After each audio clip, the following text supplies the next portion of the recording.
This is basically the last fights of our current KVK, which I can say honestly, we won, we took the dragon, and basically us and our allies won against FSK, which was basically the main enemy towards our KVK, right? Right now we are fighting against FSK. This will be basically trying to take all the rewards which is in this season currently in the game, right? I think last thing which FSK is holding is actually the Hydra, and we are just trying to take the Hydra, right? Yeah, we are fighting with the four archer legions. We are using T5 archers, and so far our four march consists with Nico and Gwenwyn. We have Magrat and Zaida, and we have Indicentara with Wyverns. That's the only hero pair which is not using tier 5 troops so far for us right now, right? Of course, if you have missed, we finally unlocked tier 5 troops in this current season, and of course at the end of the video I will showcase what was the amount of merits we actually got from the tier 5 troops. And yeah, the difference is pretty big, right? Not only in terms of merits but also from the pure gameplay side. I think difference between tier 4 and tier 5 PvP gameplay is just huge, right? Of course, I always look at the numbers and statistics, how much damage we are doing and how much merits we are getting, but obviously whenever you are fighting with tier 5 archers and you are hitting tier 4 or tier 5 mages, yeah, you are getting yellow merits from only one march, which is quite enough, right?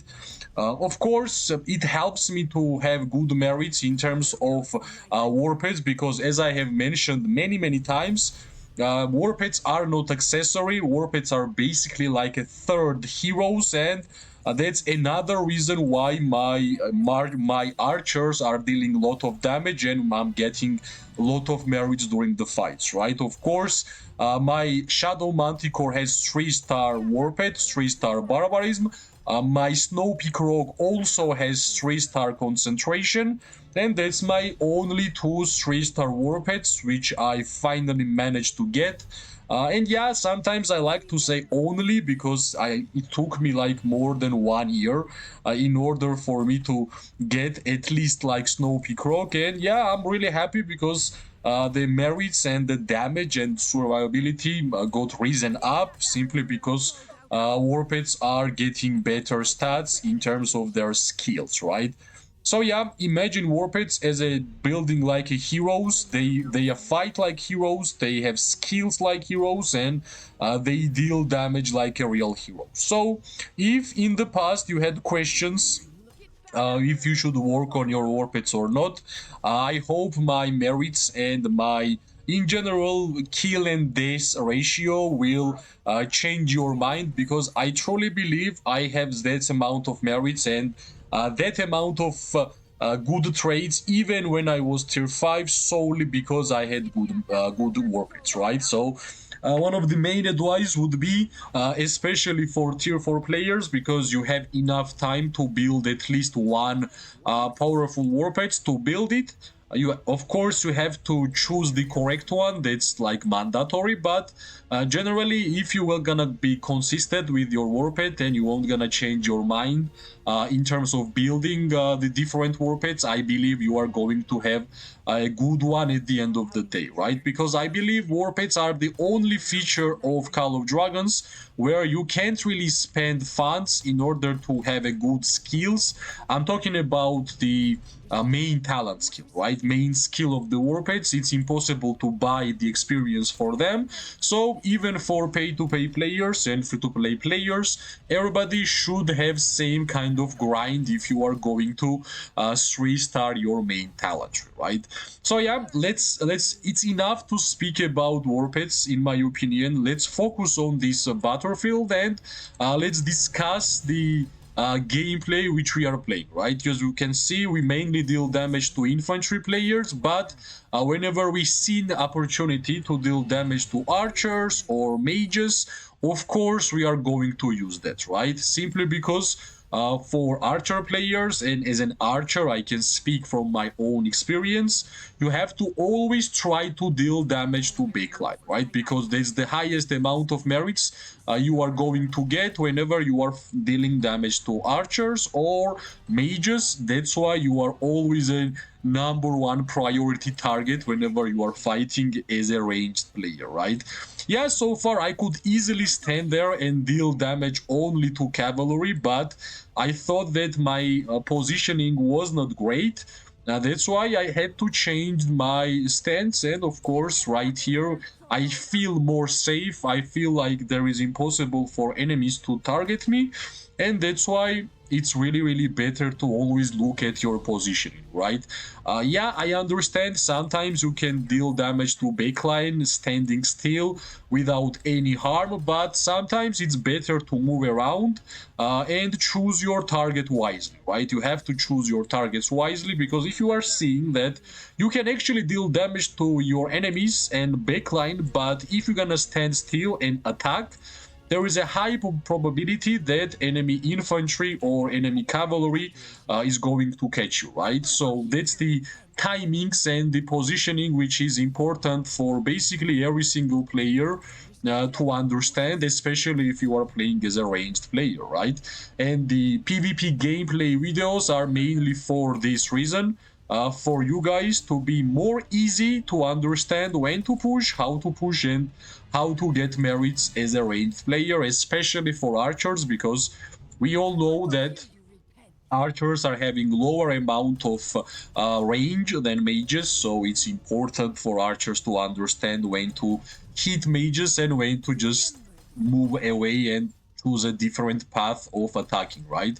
Yeah, right now you just saw a perfect moment when it was amazing timing to attack the mages, but as soon as I saw that we did not have too much infantry around us, I had to move back, right? I had to move back because that's the way I'm playing Call of Dragons. My main way of fighting in this game is to survive fights, and that's how I'm getting merits, right?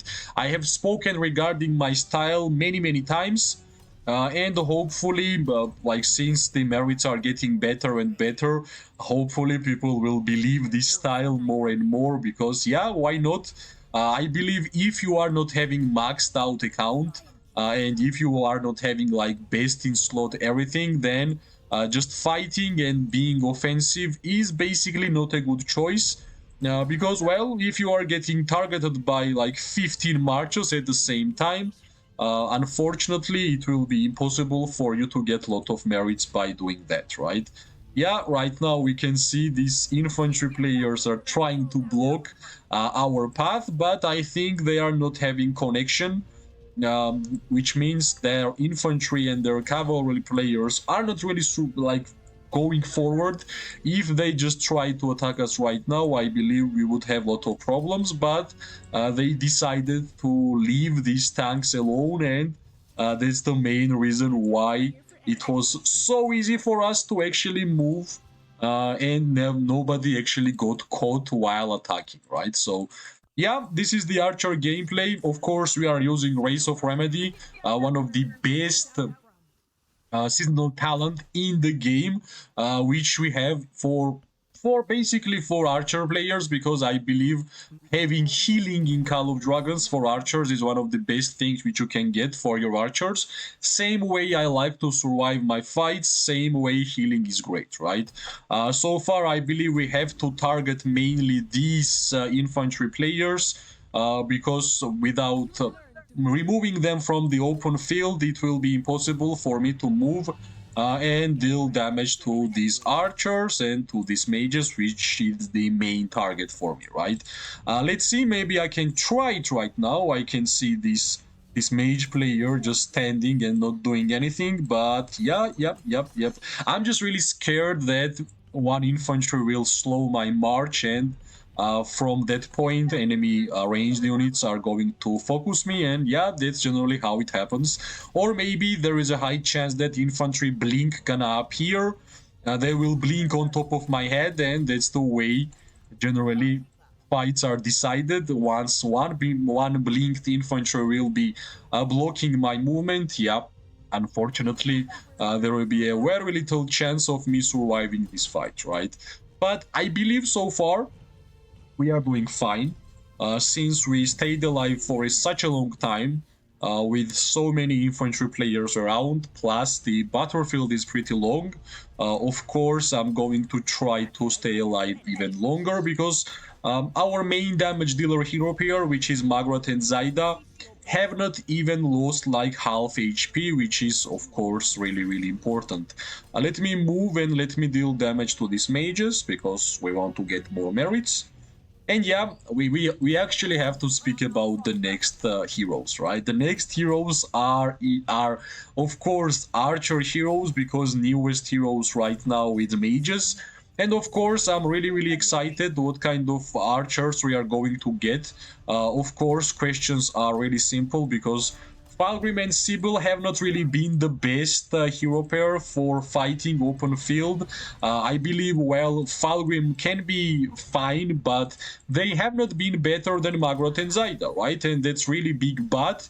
That's why I'm kind of expecting that they will bring something which might be not as good as Magrat and Zaida, but at least worth it to actually invest your legendary tokens towards them, right? That's why I'm trying to save all of my legendary tokens. I'm not going to use them for a while. At least I will check what kind of archer heroes we are going to get, right? Of course, if they are going to be OP, I will be more than glad to use all of my all of my legendary tokens. But of course, we still have to check. We don't know it yet, right?